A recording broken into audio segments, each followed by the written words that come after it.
สบายดีสวัสดีค่ะมาพบกับครูอรดาเส้นเก่าเส้นเคยนะทุกคนครูอรดาโดนโบไรพาอนนท์กินข้าวนำเนาะมื้อนี้เฮ็ดของกินส่วนอนนท์กินทุกคนจะให้ทุกคนมาเบิ่งอนนท์นะอัปเดตให้ทุกคนได้เห็นอนนท์เนาะช่วงนี้รู้สึกว่าเห็นว่าจ้อยเนาะทุกคนบ่ได้กินข้าวนำบ่ได้เฮ็ดของกินบ่ส่วนอนนท์กินข้าวนำโดนแล้วเนาะทุกคนโดยที่ว่ามีเวียกหลายแดอนนท์ก็อยู่ทางล่างนี่นั่นแหละก็ฝากเป็นกำลังใจให้ครูออเด้อโดยการกดติดตามกดไลค์กดแชร์เนาะฝากช่องใหม่ของครูอรดาเนาะครูอรดาสาวบ่อแก้วเป็นภา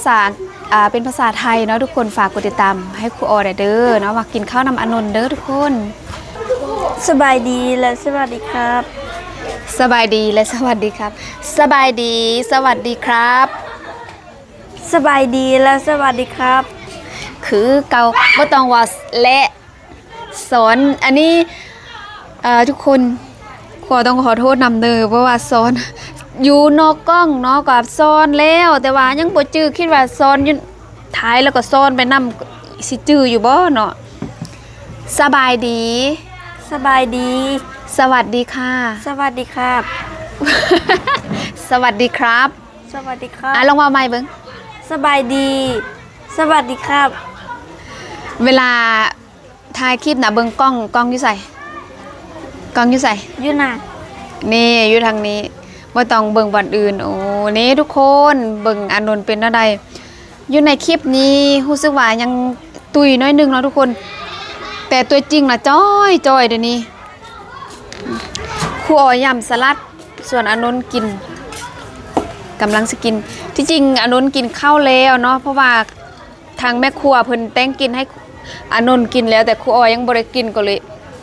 ยำสลัดให้อานนท์ส่วนอานนท์กินน้ำพักที่อานนท์ปลูกเองทุกคนส่วนอานนท์ปลูกพักเดี๋ยวจะให้ทุกคนเบิ่งส่วนที่ปลูกพักนี่เนาะนี่ทางล่างนี่เองทุกคนนี่พักปอดซ่านพิษเนาะนี่มีมักเพชรมักเขือพอมีผักกาดอานนท์กินเลยอานนท์ซิมเบิ่งแซ่บบ่ฝีมือครูออนี่แซ่บบ่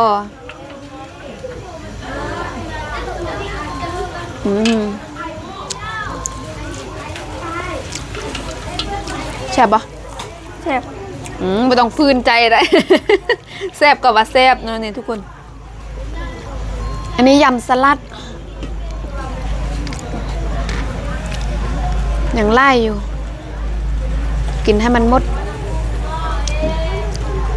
เจนกับพิมพ์ให้ตัวกินเลยอานนท์เขาอันนี้กินเป็นอยู่ปะข้าวเนี่ยอาจารย์หุงถ้าว่าบ่อยากกินกับข้าวลองถ้าบ่อยากกินกับข้าวก่อนนนกับกินอันนี้กินละลาก็ได้ข้าวนี่เหนียวทุกคนหนึ่งข้าวใส่หม้อหุงข้าวเนาะที่ครัวได้ซื้ออยู่ไทยมาเนาะจะเป็นหม้อหุงข้าวแบบทันสมัยเลยทุกคนครัวบ่เคยหนึ่งข้าวแบบนี้จ้าเถื่อนี่ยกมาทางนี้เลยเป็นอะไรนนแซ่บบอกความจริง อาจารย์บ่มักได้ว่าบ่แซ่บแล้วว่าแซ่บอยู่หั่นบ่แซ่บก็ว่าบ่แซ่บนะอาจารย์จิตเติม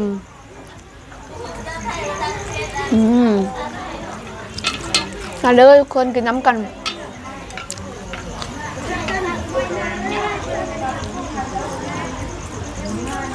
ยำสลัดบ่มีซีนหมูเนาะถ้ามีซีนหมูใส่ซีนหมูไปพร้อมซีนหมูบดถ้าเอาซีนหมูอยู่ตลาดท่านก็ซื้อมาแล้วก็ฟักแล้วก็คั่วให้สุก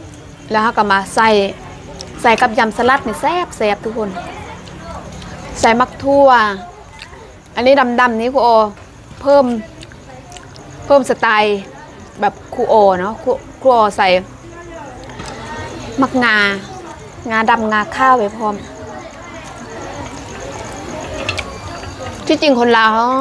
ยำสลัดก็ไม่ได้ใส่งาเขาใส่มักทั่วดินอันนี้ทั่วดินครูออกก็ใส่มักงาพร้อม เอาเขา หนุนกินนูดหนุนบ่เอาเข้าสงสัยบ่มักเลยเข้ามันเหนียวปูดนั่นน่ะหนุนพริกบ่เป็นฝึกต้องได้เรียนรู้ทุกอย่างต้องได้สอนทุกอย่าง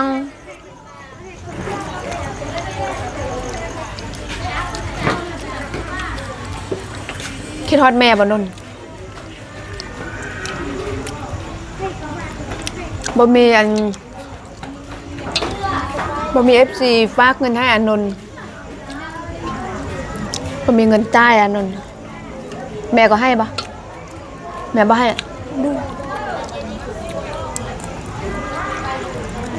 บอกอยากให้แม่ออกมาเฮ็ดเวียกอยู่ในเมืองพี่บ่มา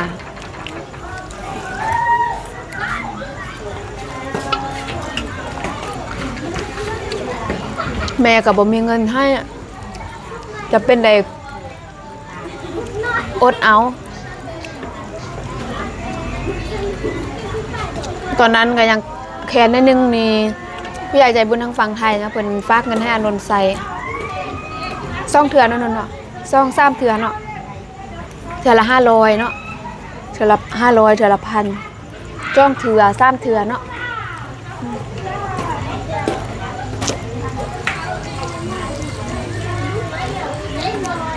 เงินครูอให้อานนท์เอาไปหมดมีเทื่อนึงคือว่า1,500นนท์บ่แม่นก็นนท์จะกลับบ้านนะ1,500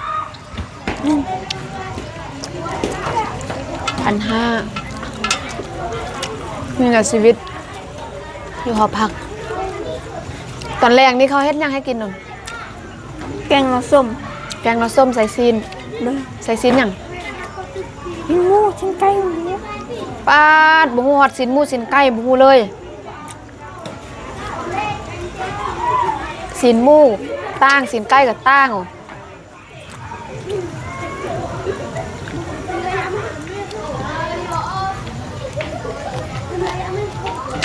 ตอนแดงจะมีแม่ครัวแจงกินให้จะมีแม่ครัวแจงกินให้นักเรียนทุกมือเลย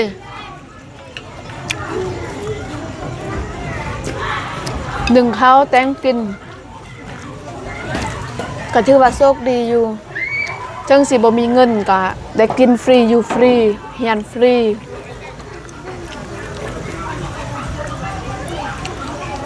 อันนี้ก็เป็นสิ่งหนึ่งที่รู้สึกว่าดีใจที่เห็นนักเรียนที่ว่าด้อยโอกาสบ่มีโอกาสที่จะเรียนสุดท้ายบ่มีโอกาสที่ได้มาเรียนเนาะเพราะว่าทุกจนรัฐบาลเพิ่นก็บ่ปะบ่ปล่อยดึงเอาผู้ที่ทุกจนมาเข้าเรียนอยู่บ่นี้ได้กินข้าวแต่ก็อาจจะมีบางมื้อที่ว่าอาหารบ่ถึกเนาะกินบ่แซ่บอันคำว่ากินบ่แซ่บมันก็ย้อนบางคนก็อาจสิบ่มักเนาะอาหารที่เขาแต่งบางคนก็ถ้าว่ามักนี่มันก็แซ่บทุกมื้อแหละอาหารนั้นถ้าว่าคนบ่เลือกของกิน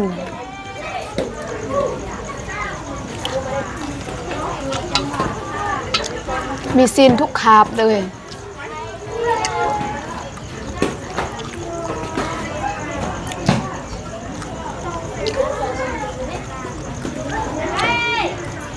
อานนท์ยังได้กินซีนทุกมื้อแม่อานนท์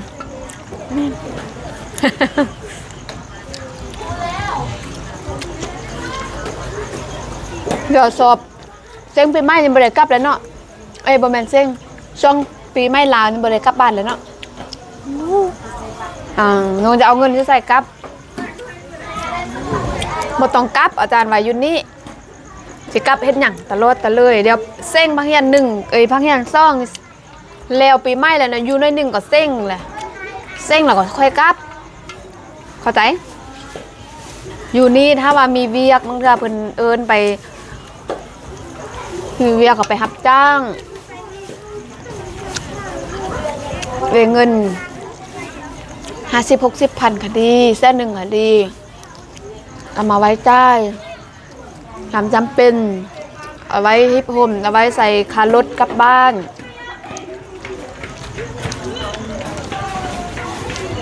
นนอาบน้ำแล้ว ครับแล้ว จ้างยังนนฮะจ้างยังมาจ้างยัง บ่ เสียบแล้วตัวตี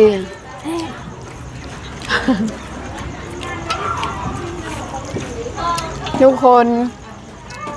ฝากทุกคนกดติดตามเป็นกำลังใจให้ครูออกับลูกศิษย์เด้อจะขอตัวกินข้าวก่อนอานนท์มียังอยากเบาบ่ บ่ อ้าวสบายดีสวัสดีค่ะ สบายดีสวัสดีครับ อ้าวกล้องอัน